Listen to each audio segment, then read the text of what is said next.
second oldest brother was a senior when I was a freshman, and so we went to lunch together. He had his license and drove my dad's car. To lunch, we came back. We were running a little bit behind, in true fashion of my second oldest brother. Love you, Jake, but let's be honest, you're always fucking a little behind. Is that the halls were relatively empty, and it was a 3-storied high school, and so I came back and I was on the 3rd floor. I was running down a hallway, and I remember a good friend of my dad's actually was a chemistry teacher, and he like nodded it, tipped his cap or whatever to me as I was running past, and kind of shook his head like, there's fucking George's son running behind, laughing or whatever. And I went, opened these 2 double doors to go down a set of stairs all the way down to the 1st floor because I was going to Spanish.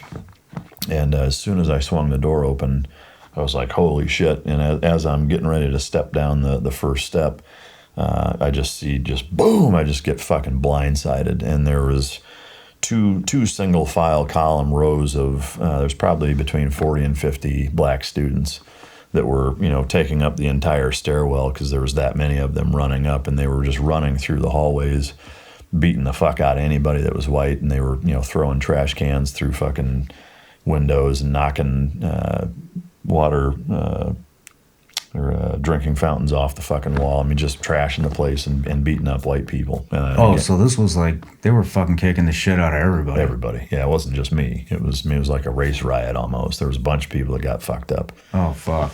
And so I start running down the stairs. And again, it was like running a gauntlet. I mean, textbook gauntlet scenario. I'm trying to make my way down, and as I'm going, it's just, they're all taking their fucking turns while they're running up and I'm running down. And luckily they didn't stop and corner me and they probably would have fucking beat me to death, honestly. But I managed to make it all the way down, just, again, getting pummeled the whole way down. By the time I got down to the bottom, every time I got hit, again, I was a little fucker, and so I'd run into, it was a brick wall, going down, and so the whole right side of my face was all fucked up.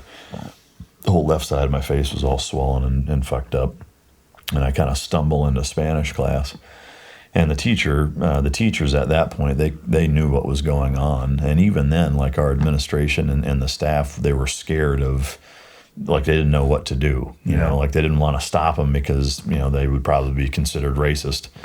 And they didn't want to discipline them, so nobody got in trouble. At that point, there were no security cameras either back then. So they didn't do shit. They did absolutely nothing about it. And I stumbled in, I sat down, and I'll never forget. I was sitting there, and there was 3 or 4 black guys that came in several minutes after I did, breathing heavy. And I knew they were in on it. And just that was a very pivotal moment for me for a couple of reasons. Number one was that the way that my dad responded to it was not what I expected. Looking back on it, I thank fucking whatever universal power you believe in that he handled it the way that he did, in much more of a tough love scenario. And that a lot of parents, and I think even putting myself in his shoes, would, storm down to the fucking high school and demand some sort of consequence and that action be taken and whatever. And he didn't have the, I'm scared policy at all. It was, life's not fucking fair. People are going to fuck with you. People are going to do mean shit to you, and you've got to figure out how to fucking deal with it. I know you're fucking scared. You probably don't want to go back. You're going to go back tomorrow, and you're going to face whoever the fuck did it, and you're going to deal with it. Shit. For me, like at the time, I was like, what the fuck? I was like, why are you not going and fucking doing something about it? And again, looking back on it now, I'm really glad that he handled it that way, because it forced me to do that.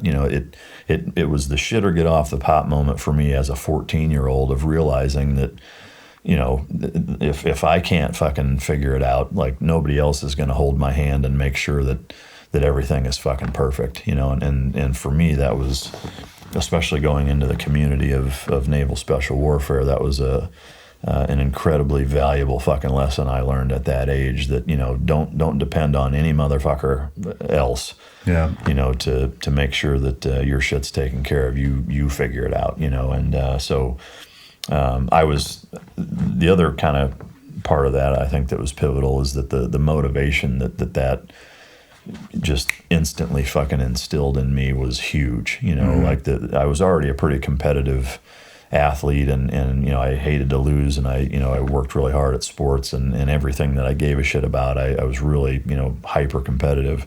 But this took it for sure to the next level, you know, because I just kept thinking about that. And even there were times like in Hell Week and in Bud's training where I kind of flashed back to that if I was, you know, wavering a little bit in motivation or whatever. Like the second I thought about that, I was fucking pissed, and it put me right back on track of saying, fuck that. Damn. Like I'm going to do this, you know. Does that still fire you up to this day No, when you think about it? I haven't thought about it since the last time somebody asked me about it. I mean, it's for sure not something I think about anymore, and haven't for a while. But early on, as a young man, kind of coming into manhood, it absolutely was impactful that way. But, yeah. How did that create the motivation for you to go into the SEAL teams? So I wouldn't say that necessarily motivated me to do it. It for sure played a role.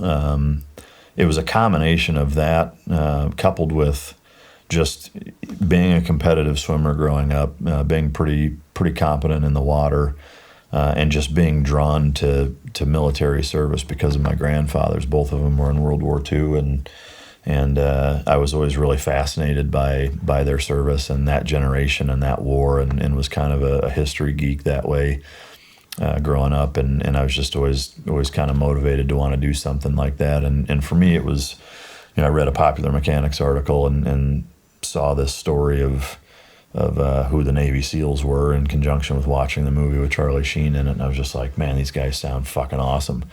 So, you know, all of that kind of combined was really what drew me into doing it. And I spent, you know, the last several years I was in high school being pretty laser focused on doing nothing but that.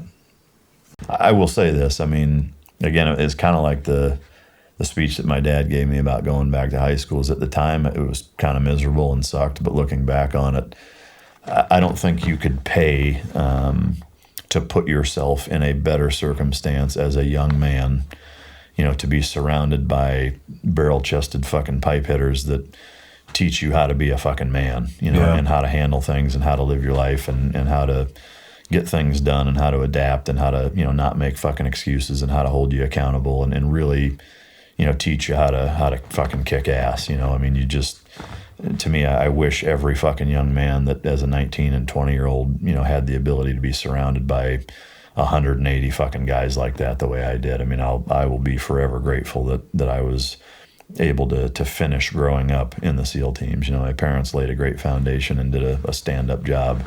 The SEAL teams absolutely fucking finished their job, and you know, I would not be where I'm at today, and nowhere near it had it not been for those guys. I mean, they really fucking showed me how to do it. Hey everybody, I'm Shawn Ryan. Click here to subscribe to the Shawn Ryan Show YouTube channel for the hottest and most compelling interviews that you will not see anywhere else. I've also made a playlist of all the previous SRS episodes so they're easy to find. You can find that right here.